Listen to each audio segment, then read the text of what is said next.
Eccoci qua per la nostra ultima lezione del secondo modulo. Questa lezione riguarderà una breve comparazione tra tre metodi ampiamente utilizzati per insegnare attraverso i phonics in Italia. Questi tre strumenti sono Floppy's Phonics, Jolly Phonics and Explode the Code. Explode the Code è assolutamente meno utilizzato, ma è il più in realtà indicato per un'utenza con disturbi di apprendimento, specifici dell'apprendimento. Cominciamo subito. Eccoci qua, con la nostra lezione. Allora abbiamo diversi metodi. Innanzitutto i metodi sono tutti uguali e a seconda di cosa possono cambiare. Sicuramente i metodi possono cambiare per ordine di presentazione del phonic, possono cambiare per le attività proposte, possono cambiare per stili di apprendimento che vengono inclusi, scusate, nella didattica, possono cambiare per il tipo di storia ovviamente che c'è dietro, eccetera, eccetera. Gli esempi che prenderemo oggi in considerazione, come dicevamo, sono i Floppies, i Jolly and Explode the Code. Floppy's Phonics è una serie di libri che insomma ha come fil rouge la storia dei personaggi principali che sono Biff, Chip, Kipper e Floppy e ha una serie di libri e storie correlate. È molto diffuso, parecchio diffuso anche nel sistema britannico. Presenta una struttura per cui online, sulla LIM, insomma online dove si fa con i bambini, ha questo tipo di schermate, come per esempio questa è la schermata che presenta con il suono WAI. Cliccando si può andare a sentire i diversi suoni, le diverse parole, si costruisce ovviamente un vocabolario, ci sono esercizi di scrittura all'interno del programma che ti dicono se la stai scrivendo nel modo corretto o non la stai scrivendo nel modo corretto, anche rispetto proprio al movimento che bisogna fare scrivendo diverse lettere. Quindi è un programma che ti insegna proprio anche a scrivere. C'è tutta una ricapitolazione, ci sono delle storie, ci sono delle scene. Qui vediamo il metodo consigliato proprio dal sito di Floppy's Phonics. Ovviamente il metodo ti fornisce l'insegnante di flashcards, di materiale di supporto, quindi il metodo consiglia di iniziare facendo una ricapitolazione dei suoni che sono stati dei phonics che sono stati presi in considerazione in precedenza, di insegnare il suono nuovo nel punto 2 usando le flashcards e il CD-ROM, che è esattamente la schermata che vi ho fatto vedere prima. Fare pratica utilizzando la scheda che vedete in piccolo. Apply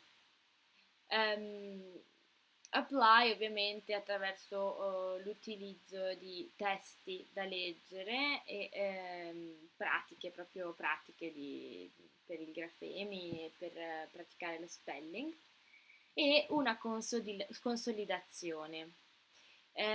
Consolidazione sempre che passa attraverso attività di lettura alla fine del libro o alla fine del CD-ROM come quelle di cui vi parlavo prima, in cui si scrive, in cui si ascolta, in cui si legge, si ha una comparazione con delle immagini e così via.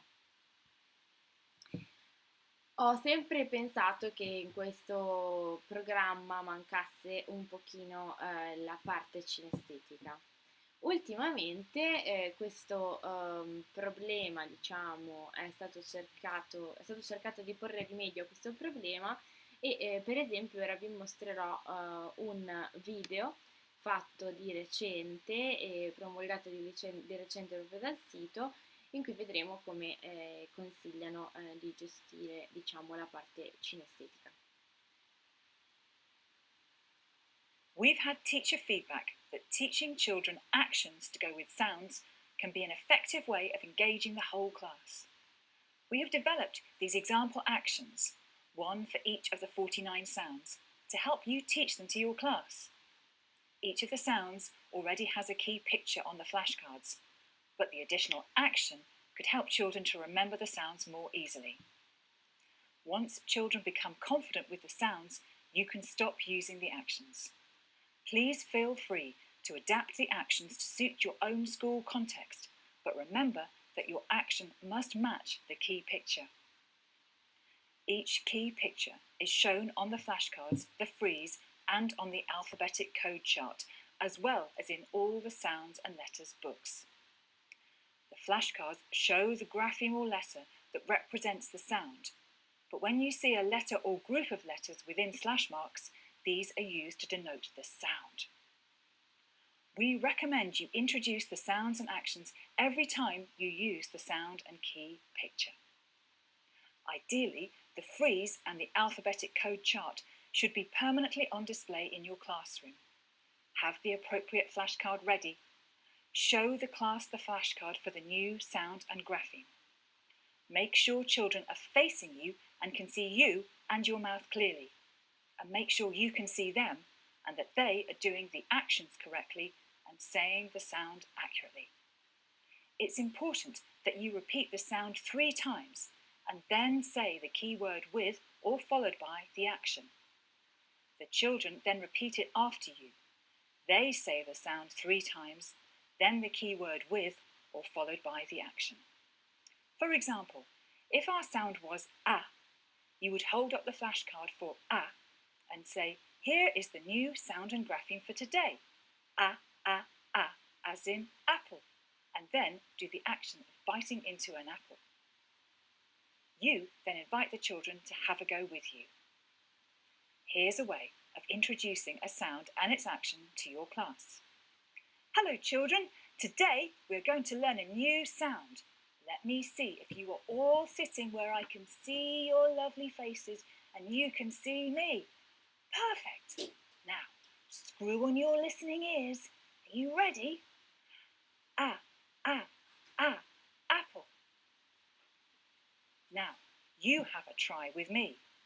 Ah, ah, ah, apple. And again. Ah, ah, ah, apple. Nice and loud for me. Ah, ah, ah, apple. Turn to the person next to you and say, ah, ah, ah, apple. Turn back to me and say, ah, ah, ah, apple. Wow, what a juicy apple. Well done, everyone. Follow this approach for all the sounds and actions and fit them into your normal method. Interrompo il video perché il video dura quasi 29 minuti e vi lascio però il link sulla slide, quindi se comunque siete interessati ad andare avanti a vedere come la signora spiega come intraprendere la spiegazione dei suoni, fatelo pure. Io come al solito trovo che le spiegazioni di Floppy Phonics siano quelle fatte meglio. Come ha detto anche come si sente anche nel video, diversi sono gli insegnanti che sono stati a riportare la mancanza di una parte cinestetica in questo programma, ma adesso sembra insomma che si possa un pochino evolvere. Passiamo a Jolly Phonics. I personaggi principali sono Inky, the Mouse, Bee and Snake. Ci sono delle canzoncine abbinate, c'è una grammatica abbinata, c'è un'app adesso abbinata, c'è una serie di storie e ci sono dei gesti. Jolly Phonics è il più forse completo sotto un punto di vista multisensoriale, anche se ha delle pecche, è comunque un programma datato. Adesso guardiamo un pochino anche l'utilizzo e le integrazioni di Jolly Phonics. Vi faccio vedere, non è un video ufficiale, è un video di una ragazza che insegna e mostra tutta la gestualità per i suoni di Jolly Phonics. Poi vi spiegherò al secondo video di che cosa si tratta. Intanto, ok, perfetto.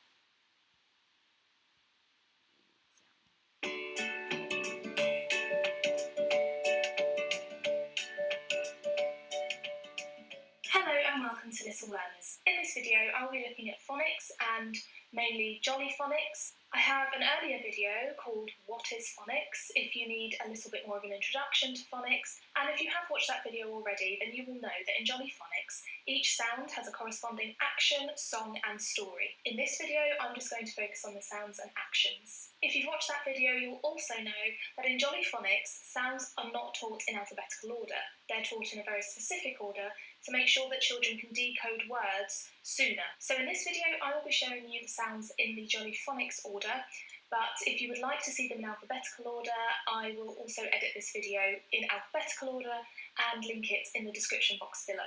Now before we get started I just want to mention something that has terrorised every teacher teaching phonics since the beginning of time, well, since the beginning of this new phonics scheme.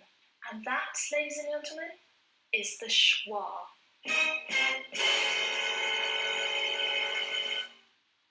What is a schwa, you may ask? A schwa is when you make the sound at the end of a letter sound. So for example, we most commonly see this with M, N and L.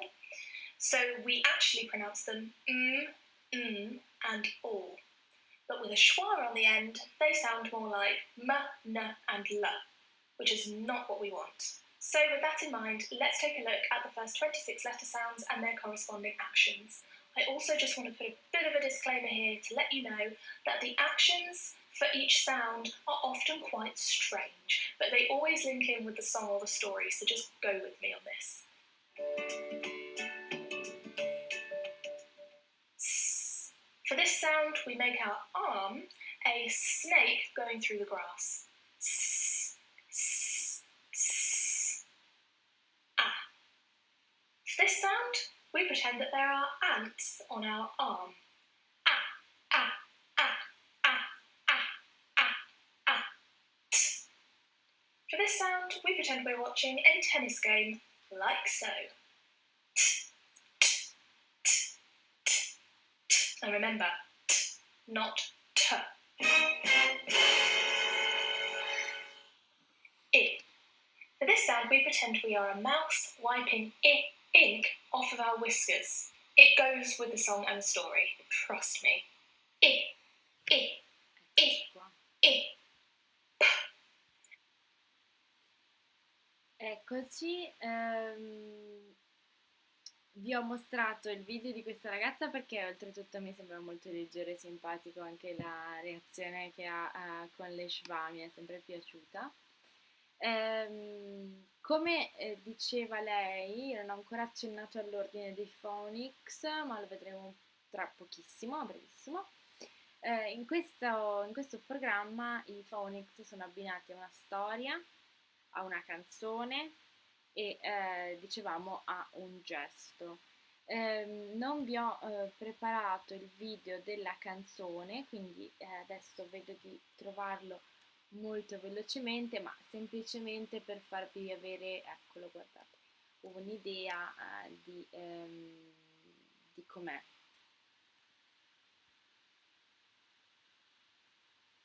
Ok, vi rimetto in video. Chi non ha mai sentito le canzoncine.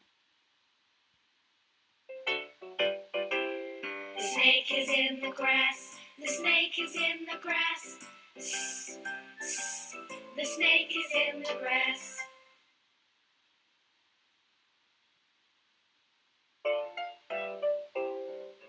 Ah, ah, ants on my arm. Ah, ah, ants on my arm. Ah, ah, ants on my arm, they're causing me alarm. Va bene, niente, questo anche perché anche la ragazza diceva di essere un po' strani ma hanno un senso, quindi avete visto che il A questo senso. Come secondo video vi volevo in realtà proporre il modo in cui Jolly Phonics, che comunque è estremamente articolato nel suo sito, propone di gestire le tricky words, che sono niente po' di meno che le nostre sight words, e quindi tutto il discorso che abbiamo visto fino a prima. Va bene, vi faccio vedere il video.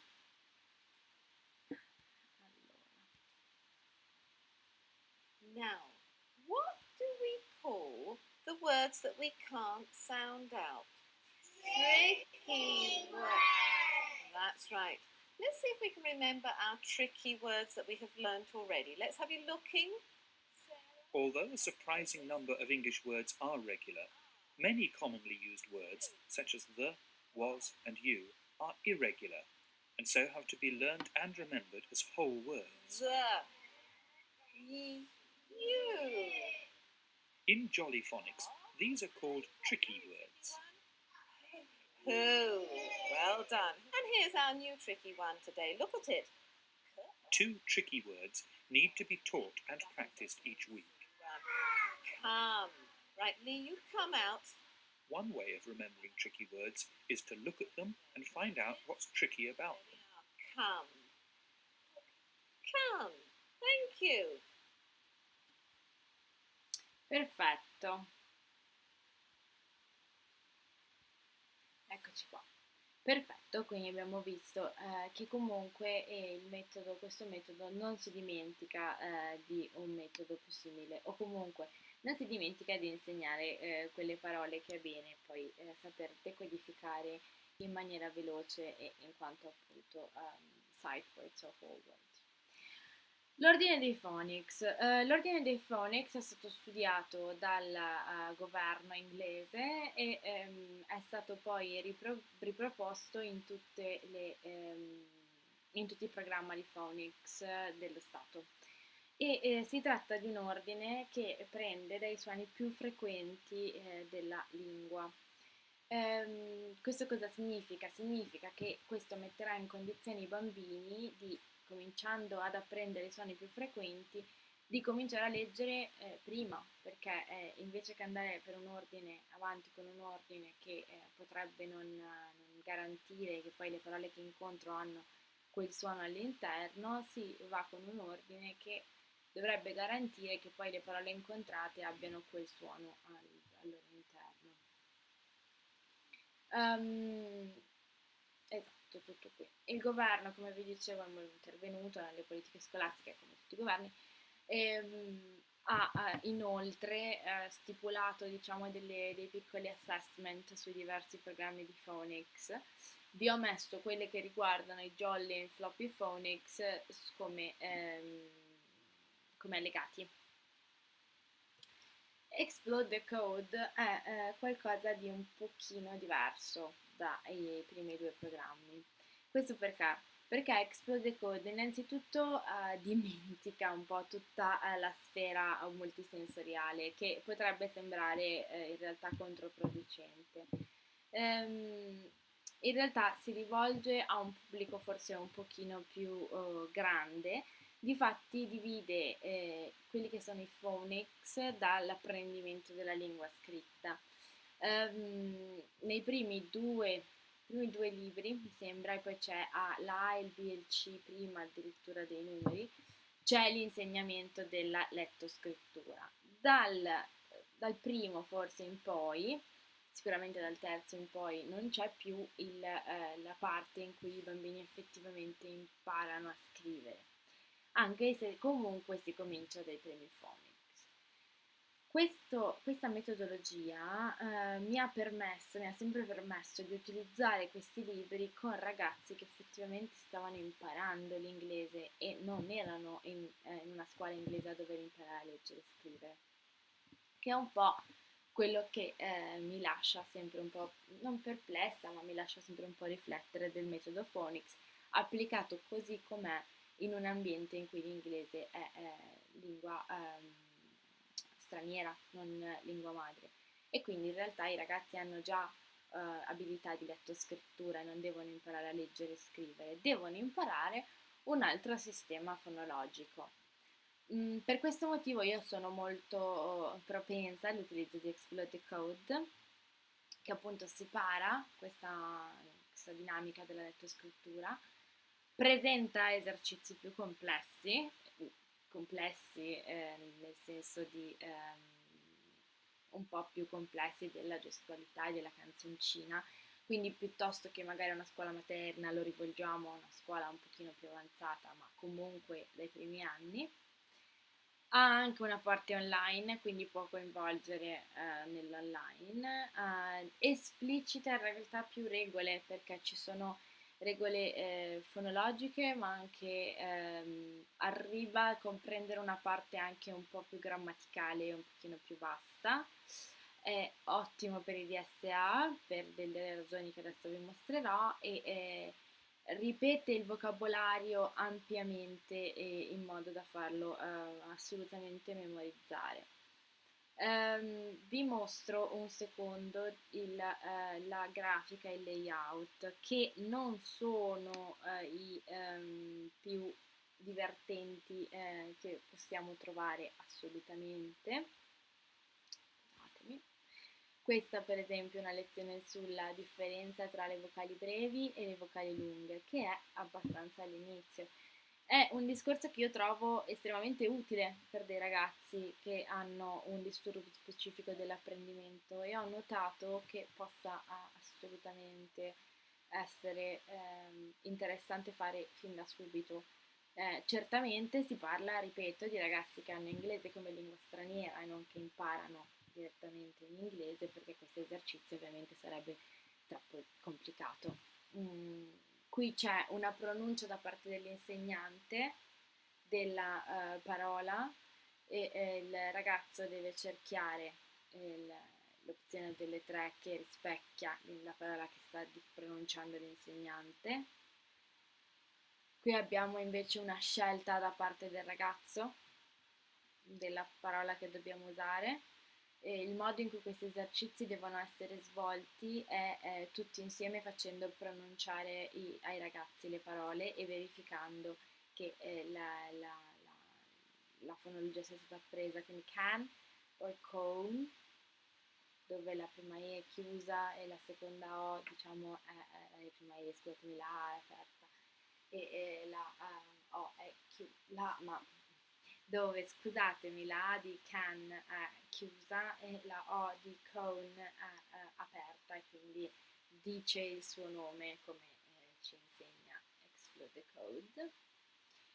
Qui abbiamo esercizi in cui il ragazzo deve decidere qual è la scelta giusta. Ovviamente si tratta di pronunciare e riscrivere con lo spelling,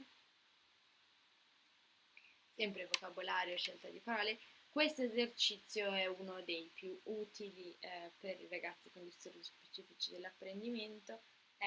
Bisogna ricostruire la parola. Quello che io consiglio è sempre di chiedere quante suoni e quante lettere ci sono nella parola, per fare capire la differenza, con riscrittura, spelling e domande annesse. Domande a cui dobbiamo rispondere, quindi contestualizziamo il vocabolario che abbiamo ripetuto finora. Le domande di solito sono molto fantasiose e strane. Quello che consiglio con i ragazzini magari un pochino più piccoli è proprio proporre un disegno su cose un pochino più strane che vengono chieste in queste domande. Hanno sempre una struttura di can, will e un verbo essere, quindi insomma basta imparare queste strutture. Scegliere l'opzione corretta, anche qui di solito si tratta di frasi divertenti che fanno sorridere i bambini.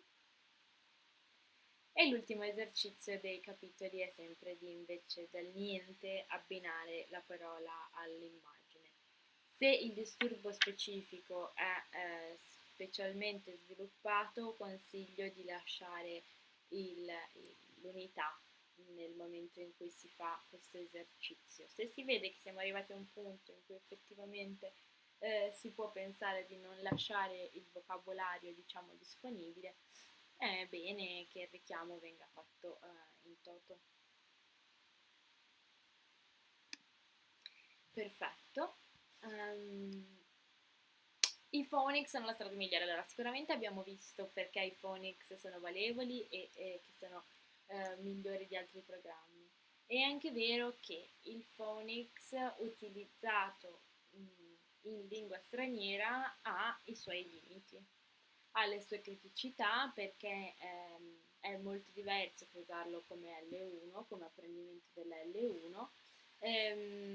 Cosa significa? Significa che la sequenza dei phonics che vengono studiati è comunque una sequenza di frequenza di una lingua che non è la nostra e che potrebbe dare criticità ai bambini come pronuncia. Non so se avete mai notato, ma quando io utilizzo Jolly Phonics, la cui prima parola è snake, io noto una difficoltà estrema nella pronuncia del suono SM, che è un'articolazione abbastanza complicata e comunque è del tutto inusuale per la nostra lingua.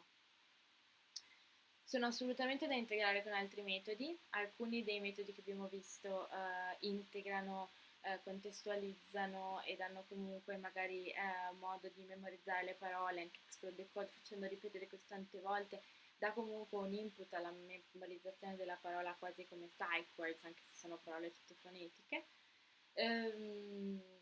Ma sono assolutamente da integrare con storie, sono da integrare, cosa che qua alcuni hanno, sono da integrare con esercizi diversi perché